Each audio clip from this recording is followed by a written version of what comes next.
Welcome to your first flying lesson. Well, what are you waiting for? Everyone step up to the left side of their broomstick. Come on now, hurry up. Stick your right hand over the broom and say up. Wow.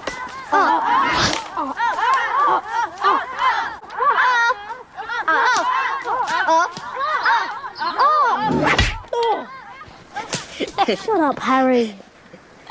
When I blow my whistle, I want each of you to kick off from the ground hard. Keep your brooms steady, hover for a moment, then lean forward slightly and touch back down. 3, 2... Mr. Longbottom. Mr. Longbottom! Come back down this instant. Mr. Longbottom!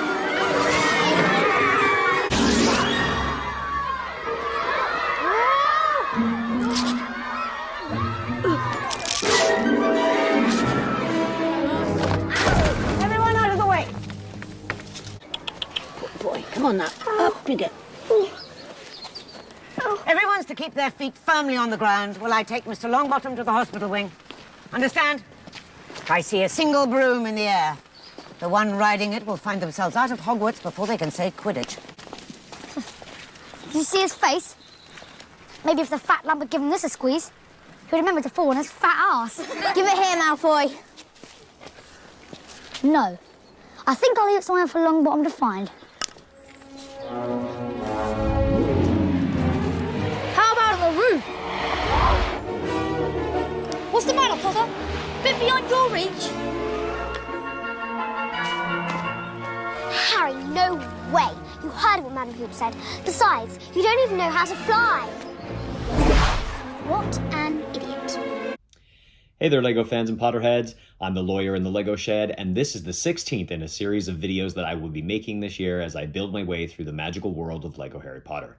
I've been collecting the line since it started back in 2001 with the release of the very first movie, and for this video series, I'll be building sets that have been part of the more recent waves of Harry Potter LEGO, beginning in 2018 and stopping with the 2023 releases. My plan is to go in movie order, so without further ado, let's get started. Our next set is set number 76395, Hogwarts, the First Flying Lesson. Now, this set, it was released in 2021 with 264 pieces and a total of 5 mini-figures, including this little statue. This set fits within the modular castle wave that started in 2021 and ended in 2023, even though it does have some oddities, which we'll cover in a few minutes. As you can see, with this particular set, it is one that you can separate entirely modularly, at least in principle, into at least 3 different components. All of the roofs easily come off so that you can then repurpose everything exactly how you want to. Well, I guess these 2 easily come off, and then this third one, which is the one that doesn't quite work, we'll talk about in a bit. But definitely a fun little set that you can reposition and retool and figure out and do all kinds of fun things with. This is also the first set that includes one of the solid gold figures that was used to commemorate the 20th anniversary of the Harry Potter LEGO line that you had to collect several different sets to get the full lineup there. And this particular scene has actually been depicted just one time previously in set number 4711 as part of the very first wave of Harry Potter LEGO. And we can actually see a few similarities between that original set and this one. But let's dive right into some of the things that I loved about the set. I think one of the biggest things that I enjoyed was the fact that they found a way to expand that inspiration set, 4711. And they did it in a great way. So if we look at our kind of like central piece here, we got a great little entrance, which definitely looks good on its own. But take a look at the inside here. We have inside a great little Quidditch trophy room with all kinds of, fun little parts usage up there at the top, a golden cup, and then the one that we actually see featured in the movie where Hermione shows Harry the commemorating plaque that has James Potter's name on it. Great little incorporation there. And then on the other side, we can actually see a nice little black trunk that opens up, and inside of it we have all of our Quidditch stuff in there. We've got a quaffle, we've got a beater's bat, we've got 2 different bludgers, a snitch, and just all nicely fitting inside this beautiful black box here. I think it's a great decision to kind of have it there, have it available, so that we can really see that this whole set is very dedicated to the Quidditch idea. Now, some of you have probably already noticed, but in the actual picture, the banners for the different houses that you can kind of see there. Let's see if we can actually make it a little more visible. We got Gryffindor, we got Slytherin, and then, of course, we've got Hufflepuff and Ravenclaw over here. These are actually flipped on the model itself, but I felt they were more appropriately facing on the interior since this area was very Quidditch-oriented, so I have flipped those around. And we'll probably display it that way permanently, as I felt like it was just a better usage there. But overall, I really loved that they took this opportunity to expand the concept and really give us more of the castle, which was great. Let's see here. I also love that they included this little statue kind of unnecessarily, and the roof detailing matching that specific scene that we saw at the very beginning of the video. Great decisions kind of on that front to really make it feel like it was there. Another piece that I really, really loved, which we'll cover a little more when we get to our individual minifigs, but this Remember All piece, I'll throw another picture in here so that you can actually see it a little bit better. Great improvement on that. We have the nice red smoke inside of it. It's a great redo of the piece, and I think it works really, really well.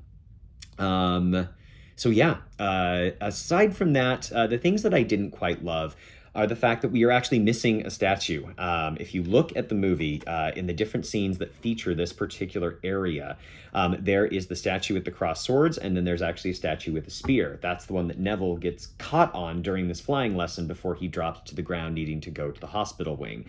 So it really would have been nice to just include one more statue here so that this area could have just been complete and finished. This one with the crossed swords is actually featured in the panning shot right before we begin, and it's the one that Harry hits a bludger through when Oliver Wood is explaining Quidditch.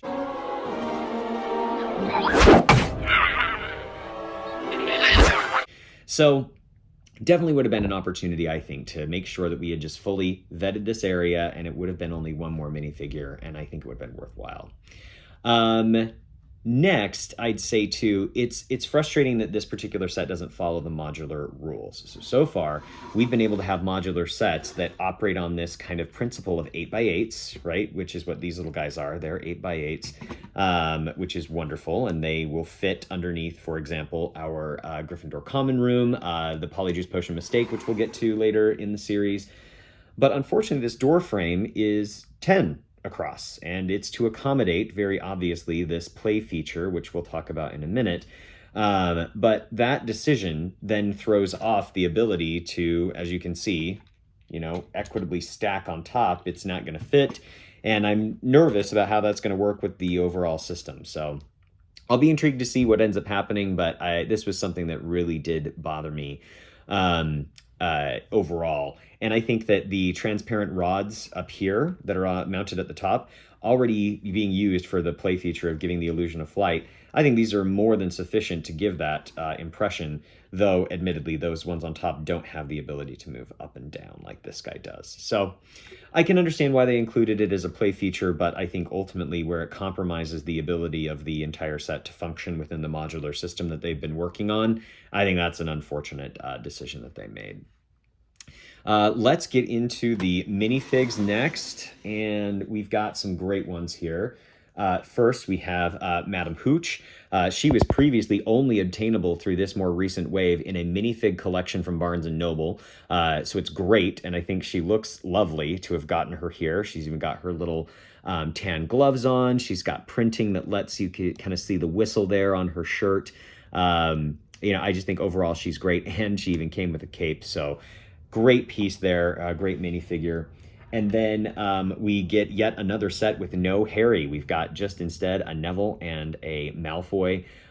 Both look fantastic. This is actually the first time we've gotten a first movie Neville. We have never seen him depicted from the first movie, so it's nice to get a younger version of Neville. And then, of course, we've got a Malfoy. He is not at all unique to this set, but still a great fig with his little smirk. So all wonderful figures that have been included, but I think the one that is definitely the most interesting, aside from Madame Hooch, is this one of Professor Quirrell, the first of these golden figures that were used for that 2020 commemoration. I'm ultimately of two minds about this whole gimmick. As someone who's collected the line for 20 years, it is nice that they did something to acknowledge that. But I get what they're doing, but I just don't know why we needed to include the folks that we included, Quirrell being one of them.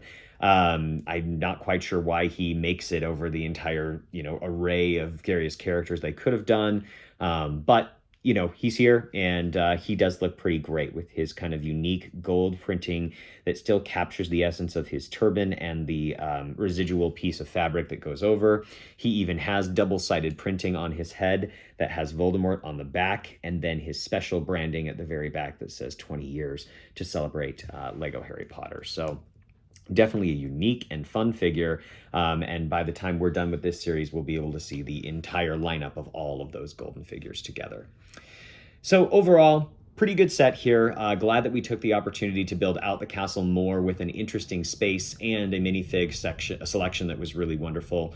I'll be intrigued to see if that non-conformity of this particular set is ultimately going to work with the other modular sets, but for now, that's really my biggest critique here. So that is it for set number 76395. If you're interested in following along on this journey, please feel free to follow the account. And if there's anything else that you think that I should be covering in the reviews, drop a comment and let me know. Thanks so much, and have an awesome day.